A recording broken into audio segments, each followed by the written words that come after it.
biblical descriptions of the tribulation are horrifying, and we're in a series on the implications of the tribulation.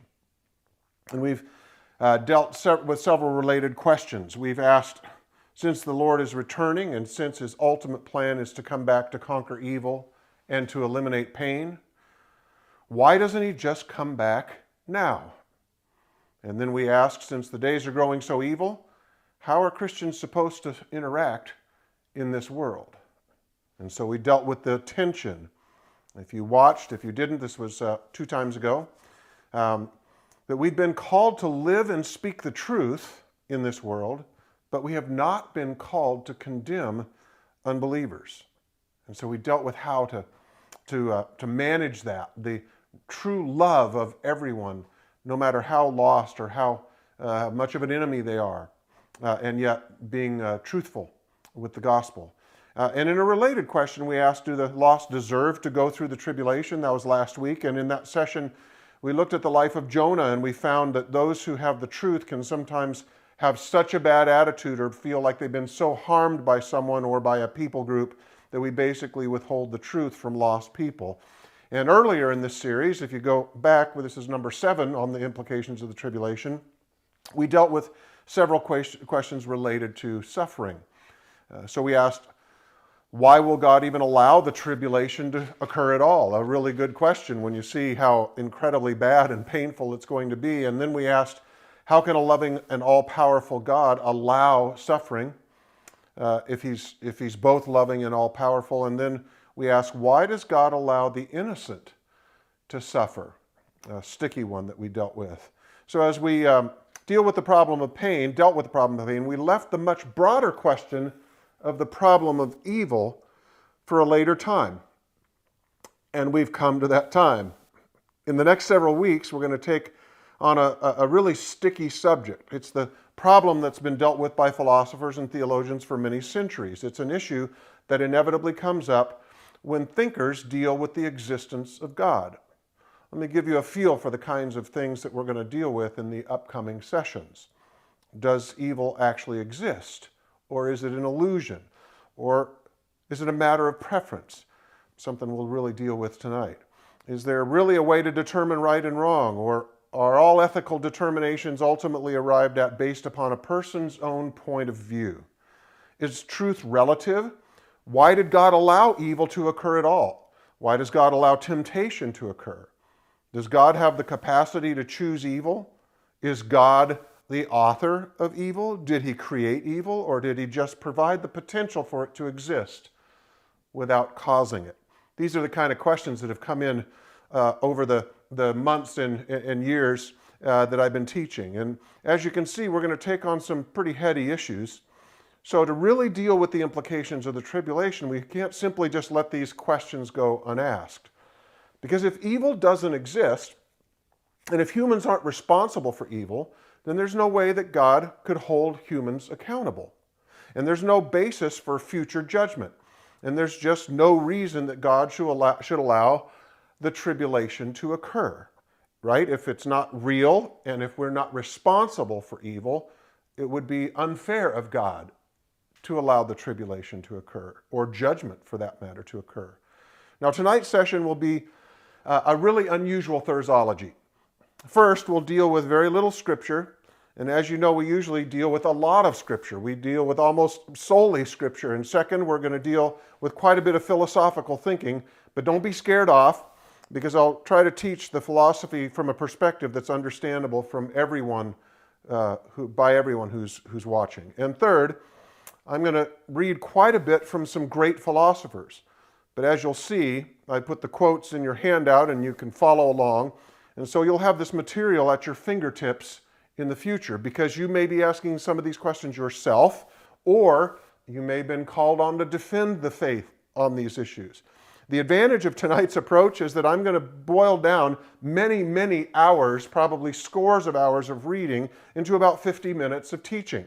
So you'll have a great outline for how to deal with these issues without having to spend enormous amounts of time.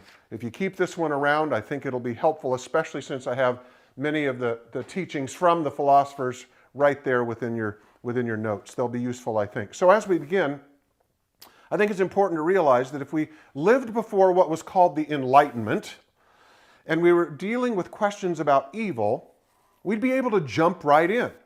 However, in the last 2 centuries, a little more than that, a transformation of thought has occurred in the emergence of the philosophies of naturalism, materialism, or secular humanism. The age of reason, if you will, that all truth you ought to be able to get to truth independent of God or the concept of the divine, but just through human reason. And this is an entirely new way of thinking, and it requires us to begin first by dealing with the assumptions that underlie the questions related to evil. Notice something. There's a way to basically make all the questions about evil moot by utilizing 2 very commonly espoused tenets of naturalism. Here they are. These are your first blanks in your notes tonight. Tenet number 1, everything that has ever occurred in the universe or ever will, including every detail of human behavior, so everything that's ever happened, including every detail of human behavior, is nothing other than the inevitable results of purely material, physical, and natural forces. Tenet number 1 of naturalism. Tenet number 2, here's your blank. Because of this, the concept of evil and the distinction between right and wrong are an illusion. Let me say that again. Because of this, because everything is all from natural, random, purposeless forces, number 2, because of this, the concept of evil and the distinction between right and wrong is an illusion. In fact, they teach that even things like love, the feeling like you ought or ought not to do any of these things, the concept of beauty, the beauty in art, are all just neurophysical, neurochemical forces, and they actually are an illusion. They're not real, that there's something beyond just the material response. So, before we deal with the questions about evil, first we need to deal with the reality of evil. The reality that there is truth. The reality that there is right and wrong. Because if there's no such thing as evil, if there's no such thing as right and wrong, then the problem of evil disappears. So let's begin with several popular concepts of relativism. I've written them here on the board.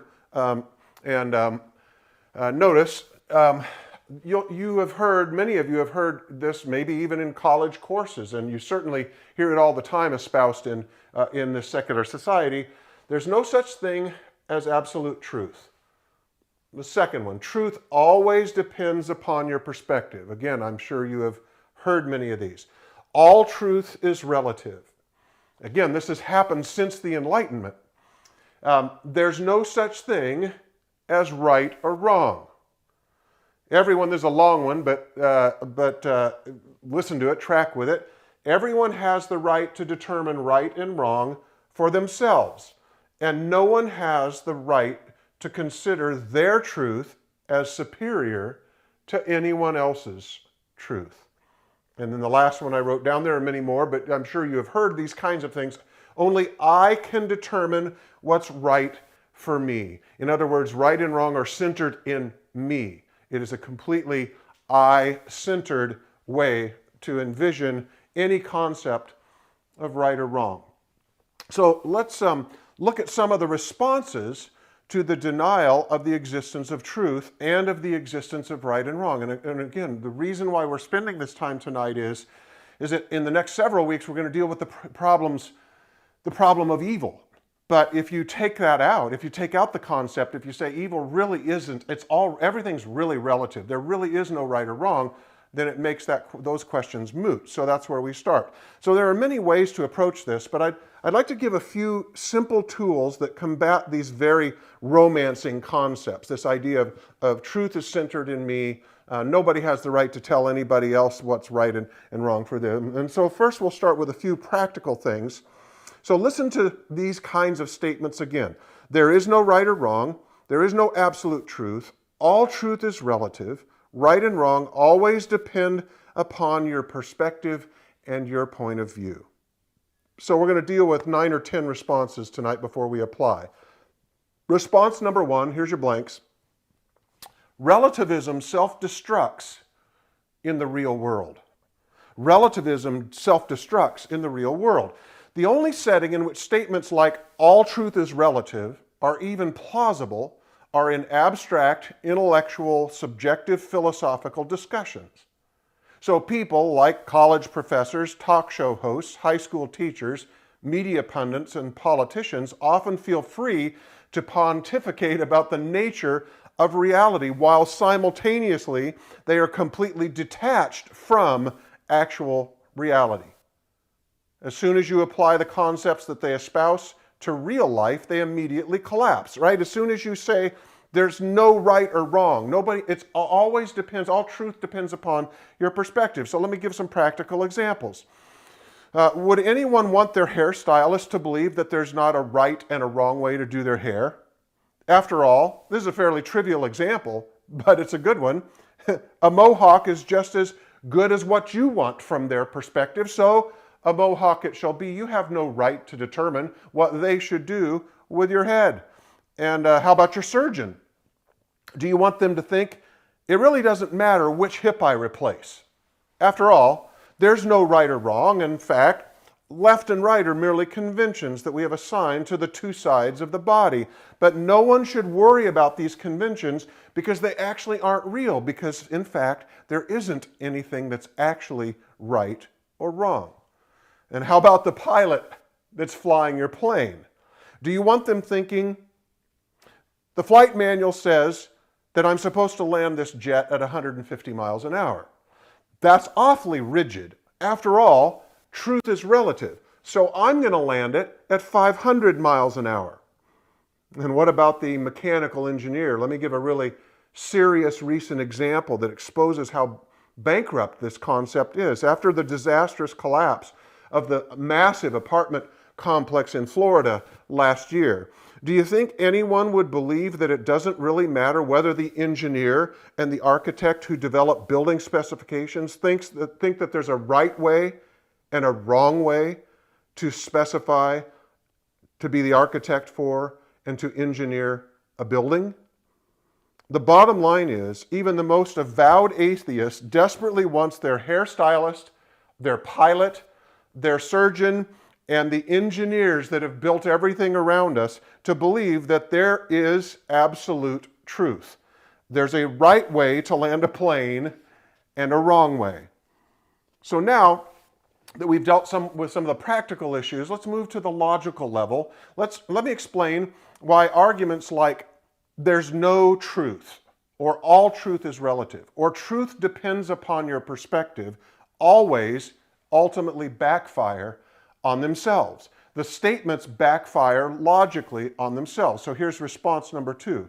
The law of non-contradiction, has overarching influence in all matters of truth. Another way of saying this is that truth, by definition, is exclusive. We already saw it with the example of it is true that you land the plane at 150 miles an hour, or the consequences are catastrophic. You cannot get around that. So here's the law of non-contradiction. Here's your blanks, write them in. Given identical context and meaning, so that's the setup.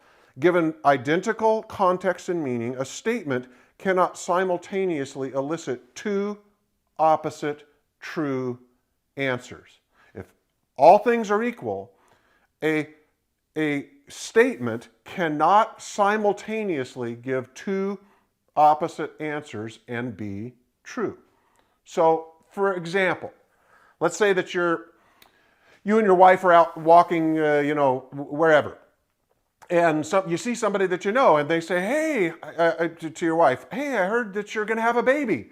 I heard you're pregnant. And if simultaneously your wife says yes, and you say no, the person who asked that question, they might think, well, oh shoot, obviously she didn't tell him yet, or maybe I had something wrong, or maybe somebody misspoke. But they're never going to say, thank you, that helps me very much. This is an example of non-contradiction. Either she is pregnant or she is not pregnant. Both are not true. Both are not true at the same time. So it's actually easy to expose inherently illogical philosophy that there is no absolute truth or that there is no right or wrong. Here's the claim. Listen to it. There's no right or wrong. And the simple question that literally can be asked by a typical elementary school child is that statement right? Listen to the question. Listen to the statement. There is no right or wrong. The simple question, is that statement right? They're trying to refute anyone who can make truth claims by making a truth claim themselves. So how about this one? There's no such thing as truth. The obvious question is that statement true? Ironically, the statement that there is no such thing as truth is itself a truth claim. The very fact that a person is arguing with you about whether there's such a thing as right and wrong means that they believe that they are right and you are wrong. Otherwise, they wouldn't be arguing with you. The very argument is self-defeating. Their statement is inherently self-negating. When they make this statement, there is no truth, the statement is false on its own terms. Notice, it falls apart because of the law of non-contradiction. Response number 3, here's your blanks. Human quarreling is powerful evidence of the reality of humanity's moral obligation. Listen to that again. Human quarreling is powerful evidence of the reality of humanity's moral obligation. C.S. Lewis in Mere Christianity makes this point brilliantly, and this is in your notes so you can follow along. Look at his thinking. It's incredible. Everyone has heard people quarreling. Sometimes it sounds funny, and sometimes it sounds merely unpleasant. But however it sounds, I believe we can learn something very important from listening to the kinds of things they say. They say things like this: how'd you like it if someone did the same to you? That's my seat. I was there first. Leave him alone. He isn't doing you any harm. Why should you shove in first? Give me a bit of your orange. I gave you a bit of mine. Come on. You promised. People say things like that every day. A great insight. Look at this. Educated people, as well as uneducated, and children, as well as grown-ups. Now, what interests me about all these remarks is that the man who makes them is not merely saying that the other man's behavior does not happen to please him. He is appealing to some kind of standard of behavior which he expects the other man to know about. And the other man very seldom replies, "Forget your standard." Nearly always he tries to make out that what he's been doing does not really go against the standard. Or, if it does, there's some special excuse. Isn't this insightful? He pretends there's some special reason in this particular case why the person who took the seat first should not keep it, or that things were quite different when he was given the bit of orange, or that something has turned up that lets him off the hook for keeping his promise. It looks like, in fact, very much as if both parties had in mind some kind of law or rule of fair play or decent behavior or morality about which they really agreed. And they have. If they had not, they might of course fight like animals, but they could not quarrel in the human sense of the word. Quarreling means trying to show that the other person is in the wrong. And there would be no sense of trying to do that unless you and he had some sort of agreement as what to right and wrong are. Just as there would be no sense in saying that a footballer had committed a foul, this is of course the English term for soccer, a footballer had committed a foul unless there is some agreement about the rules of football. So we see that no matter what people espouse philosophically, everyone knows that there's a law of decent behavior and everyone has the moral obligation to follow it. Response number 4. Here's your blanks. Ironically, those who say there is no right or wrong complain just as loudly as anyone else when they are, you ready? When they are wronged. When they're wronged. Listen to C.S. Lewis again from Mere Christianity. Here it is in your notes. Look at this. But the most remarkable thing is this. Whenever you find a person who says he does not believe in a real right and wrong, you will find him going back on this a moment later. He may break his promise to you, but if you try breaking one made to him, he will be complaining, "It's not fair," before you can say Jack Robinson. A nation may say treaties do not matter, but then, next minute, they spoil their case by saying that the particular treaty that they want to break was an unfair one. But if treaties do not matter, and if there's no such thing as right or wrong, in other words, if there is no law of nature, what is the difference between a fair treaty and an unfair one? Have they not let the cat out of the bag and shown that whatever they say, they really know the law of nature just like everyone else? It seems then we are forced to believe in a right and wrong. People may be sometimes mistaken about them, just as people sometimes get their arithmetic wrong. But right and wrong are not a matter of mere taste and opinion any more than the multiplication table. Response number 5. The fact that everyone makes excuses means, here's a blank again, the fact that everyone makes excuses means that deep down we all know there is right and wrong. Listen to Lewis as he continues his discussion about the natural law. It's in your notes. I'm not preaching, and heaven knows I do not pretend to be better than anyone else. I am only trying to call attention to a fact. We have all failed to practice ourselves the kind of behavior we expect from other people. There may be all sorts of excuses for us.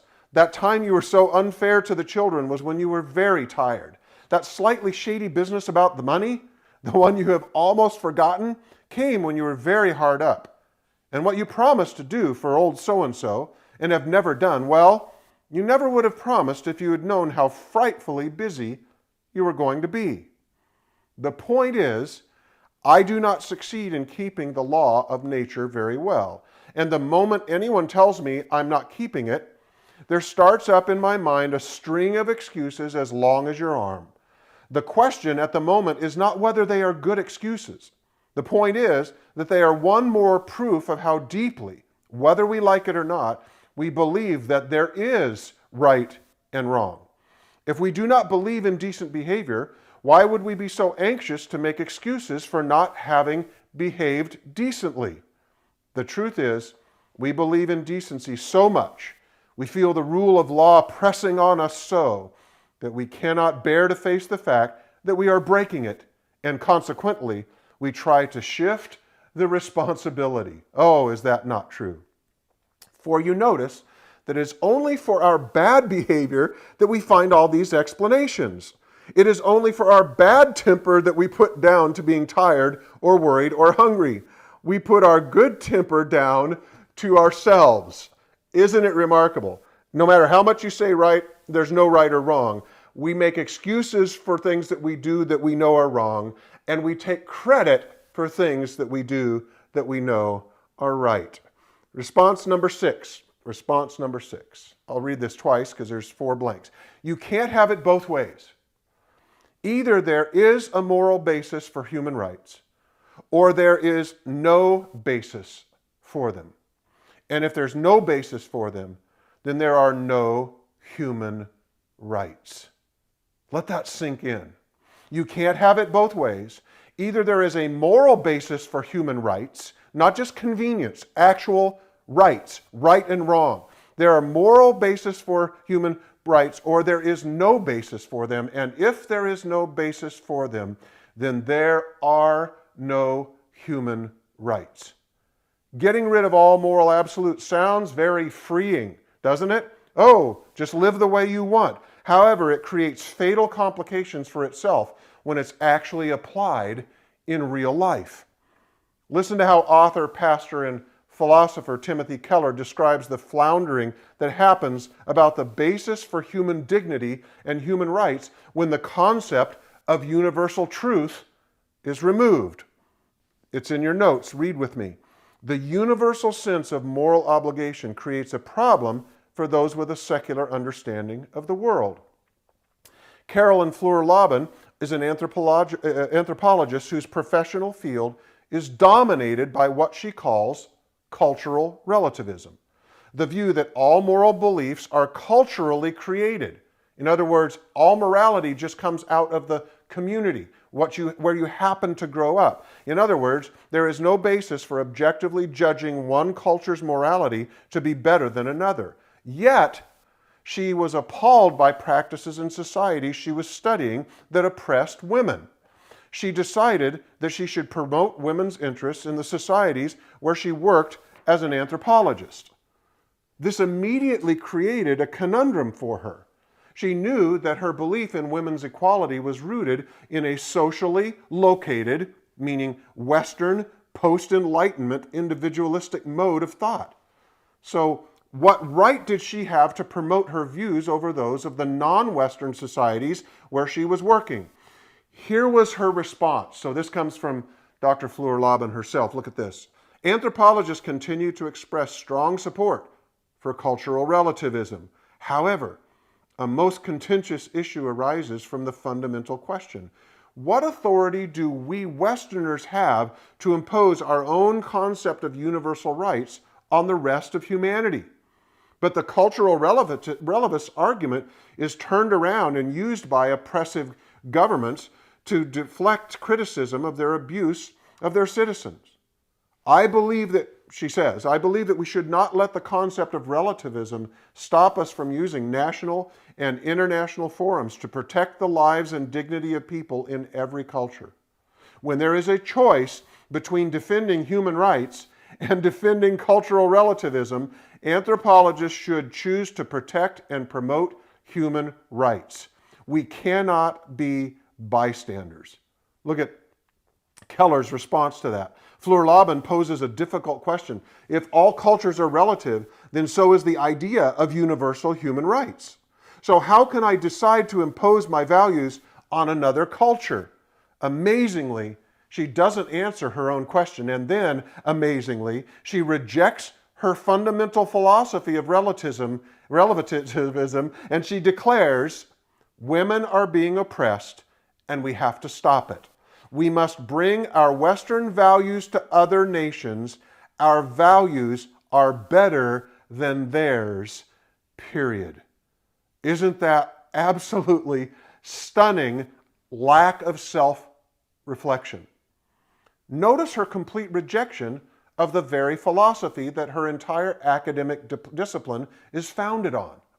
The problem is in making a value judgment about other cultures' behavior, she has to reject the very basis for her anthropology, and she commits an inherently illogical contradiction. Here's a modern anthropologist's impossible predicament. Look at this. You can't have it both ways. Either there is right and wrong, or there is not.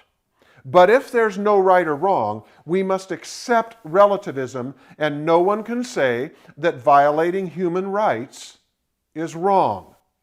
And so, when Dr. Fleur-Laban rejects relativism, she is showing that just like C.S. Lewis contended so eloquently, everyone knows that there is natural law, everyone knows that there is universal truth, and everyone knows that there is right and wrong. It is absolutely inescapable. Isn't it amazing how God has built a futility into the universe so that you cannot get around this? Response number 7. Here's your blanks. You ready?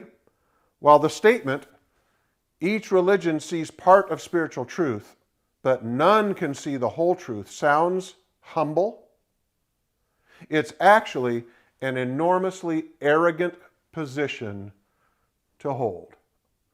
It's really common nowadays for people to say that there can't be just one religion. Timothy Keller does a great job of refuting this position. Listen, and you can see, again, why I've given you these resources, these amazing philosophers tonight, because this all flows from each of these responses with these texts. It is really powerful refuting of the concept of relativism. So here's Keller. Many people contend that each religion can see part of spiritual truth, but none can see the whole truth.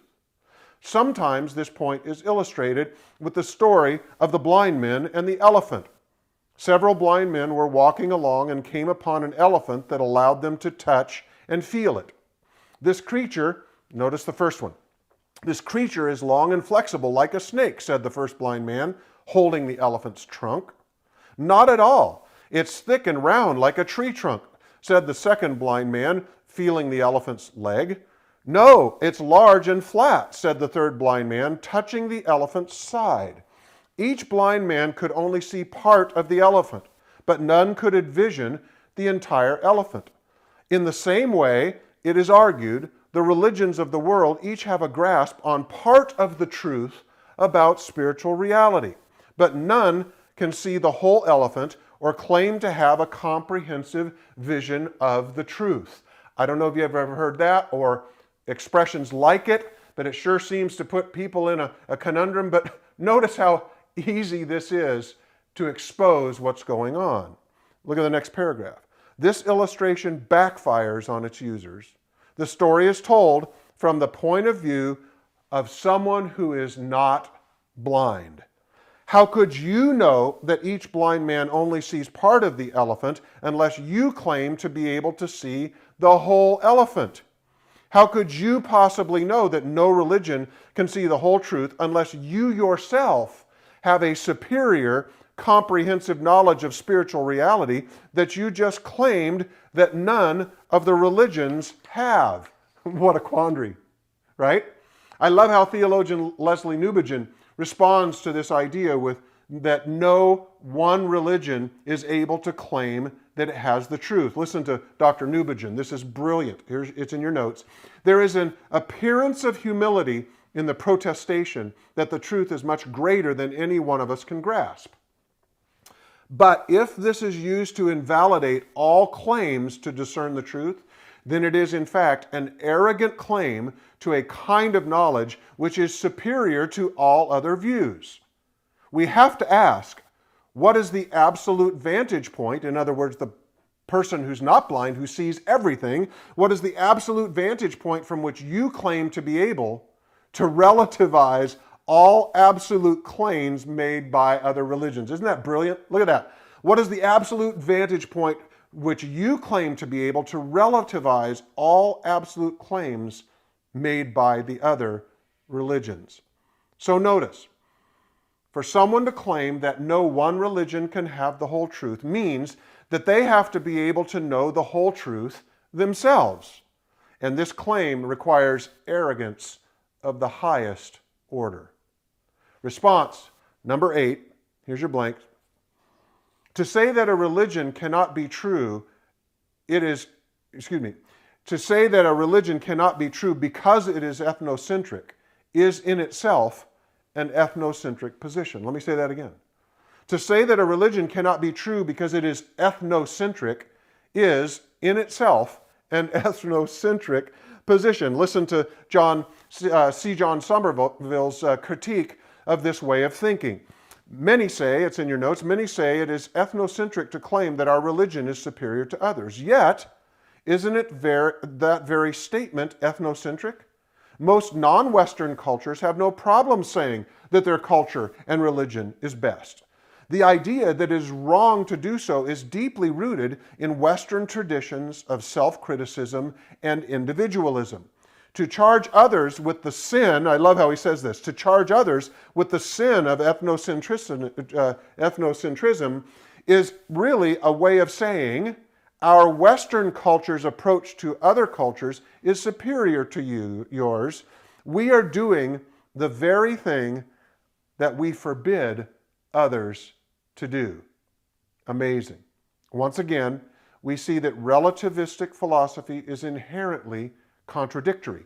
I'm going to say that your cultures can't say they're right, which means I believe mine is right and mine is superior to theirs, sounding humble, but in fact a high level of arrogance. Relativistic philosophy uses its own absolute position to relativize all other absolute positions. And so it exempts itself from the demand that it requires from all other philosophies. Response, number 9, here it is, number 9, the relentlessly contradictory and unfixable flaw in relativism. Let me start that again. The relentlessly contradictory and unfixable flaw in relativism is that, you ready? Relativism relativizes itself. Relativism relativizes itself. There could have been a huge amount here. If you should read Mere Christianity, whether you have or haven't before. Reread it again.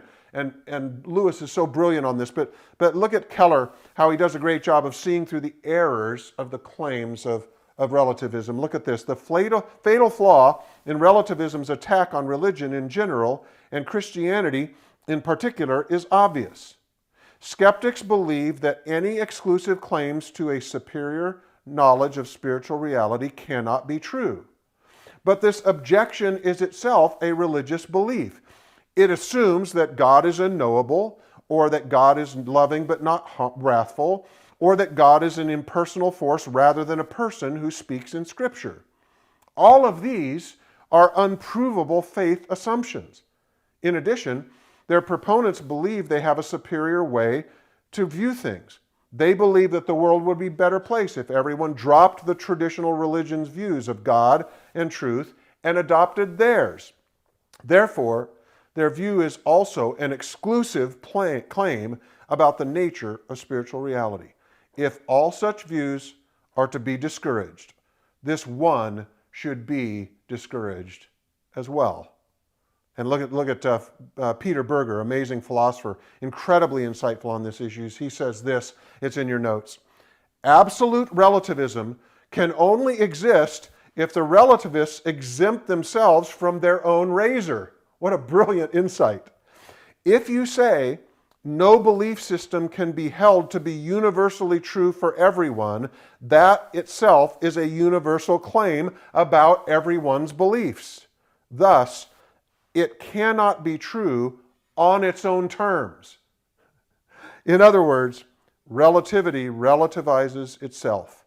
If you say that all truth is relative, then that statement is relative as well, and thus cannot be true.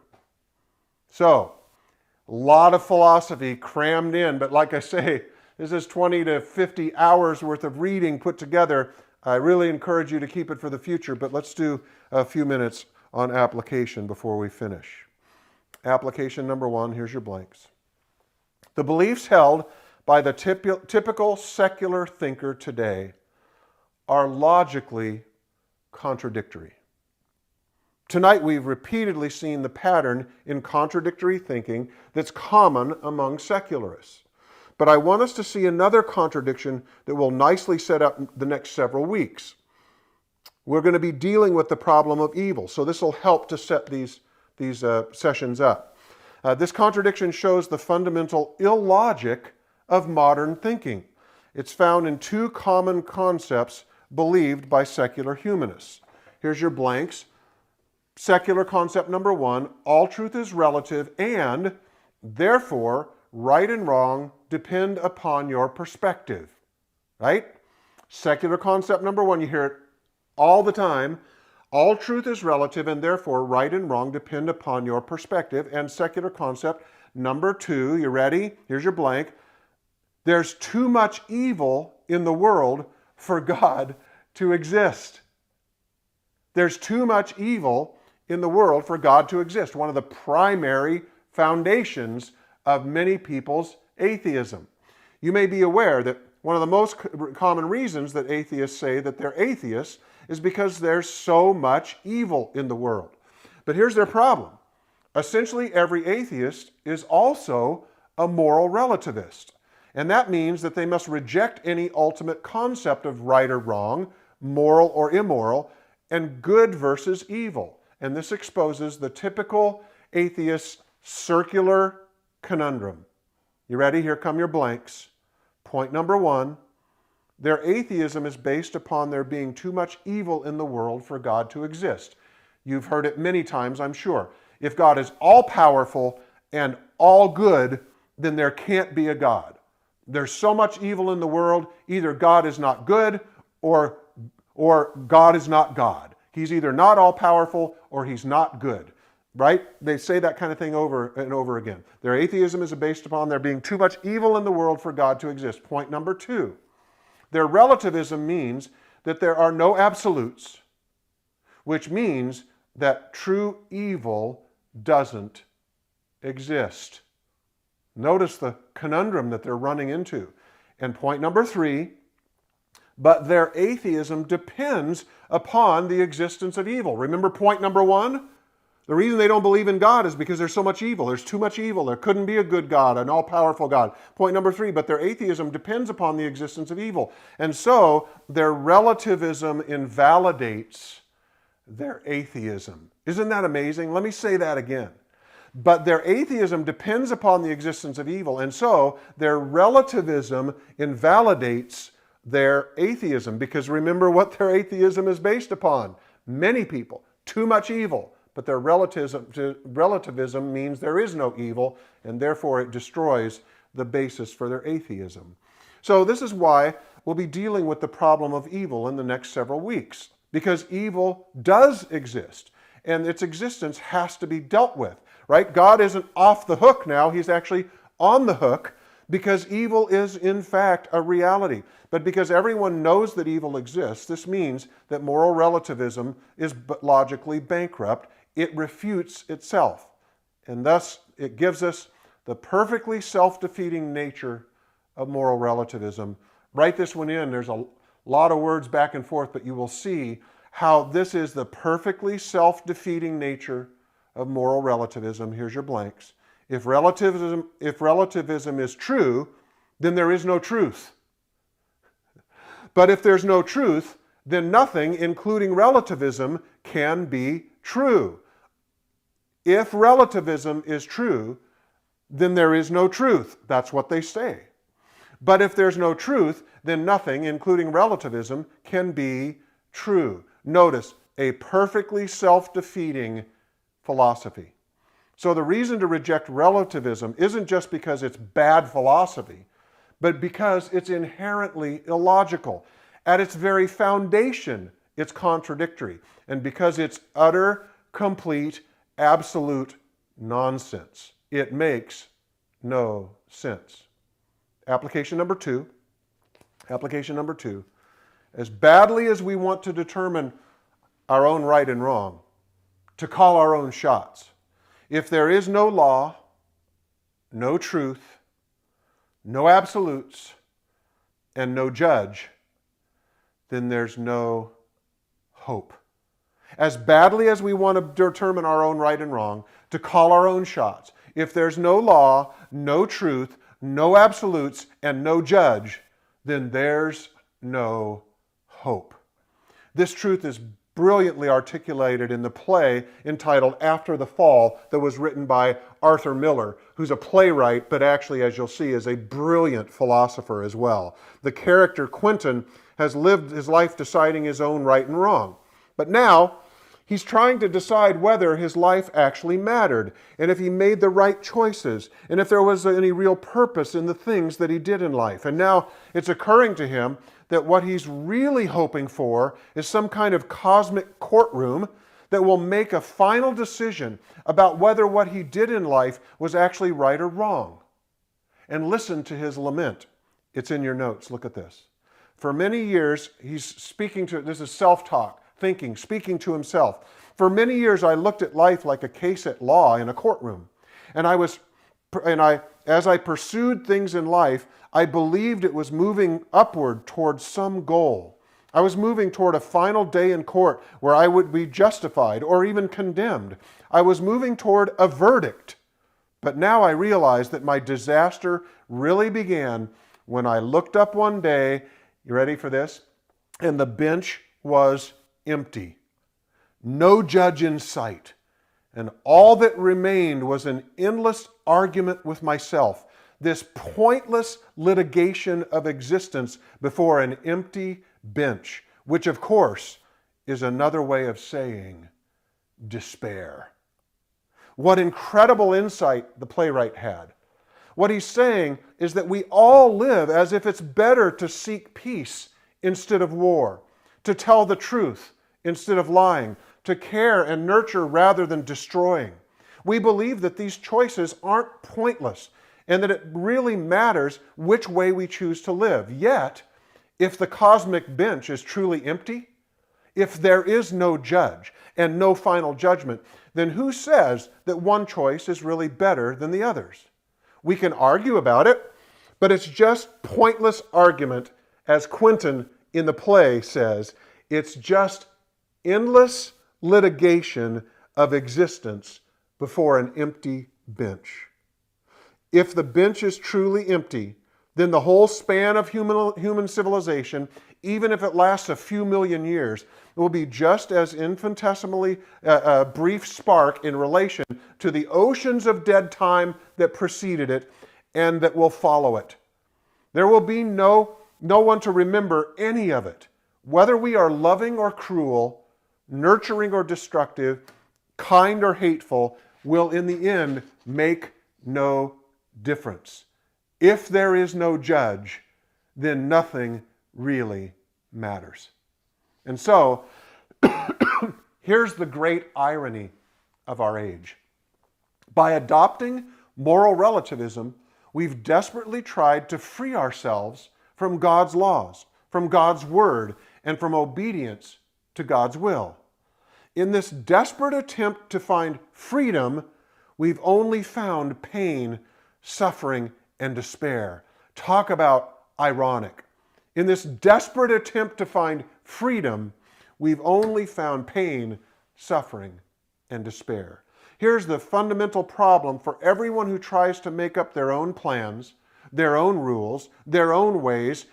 If there is no judge, then life is pointless. Life is meaningless, and life is without hope.